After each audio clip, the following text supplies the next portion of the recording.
தமிழ்நாடு அரசு பனை தென்னையிலிருந்து கல்லை இறக்கி விற்பதற்கு பருகுவதற்கு விதித்திருக்கிற தடையை நீக்க கோரி இந்திய அரசியலமைப்பு சட்டம் உறுதி செய்திருக்கக்கூடிய அந்த உணவு தேடும் ஒரு பகுதியாக இந்தியாவில் இருக்கக்கூடிய தமிழ்நாடு தவிர மற்ற மாநிலங்கள் அதை அங்கீகரித்திருக்கும் போது தமிழ்நாடு அரசும் அது உணவு தேடும் உரிமையின் ஒரு பகுதியாக வைத்து அங்கீகாரம் செய்து விதித்திருக்கிற தடையை நீக்க கோரி இன்னைக்கு முத்துப்பேட்டையில ஒரு கவனஈர்ப்பு ஆர்ப்பாட்டம் நடந்து கொண்டிருக்கிறது.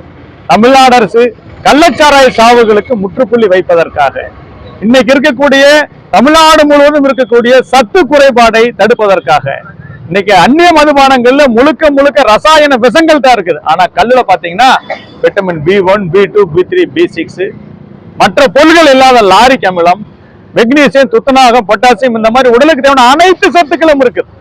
இந்த போன்ற சத்து பானம் உலகத்திலும் எந்த பானமும் கிடையாது, மிக குறைந்த விலையில கிடைக்குது. விவசாய வாழ்வாதாரம் காப்பாற்றப்படும். எனவே தமிழ்நாடு அரசு உடனடியாக விதித்திருக்கிற தடையை நீக்கி பனை தென்னையிலிருந்து கல் இறக்கி விற்பதற்கு பருவதற்கு அனுமதிக்க வேண்டும் என்பதை இந்த போராட்டத்தின் வாயிலாக நாங்கள் அனைவரும் கேட்டுக்கொள்கிறோம்.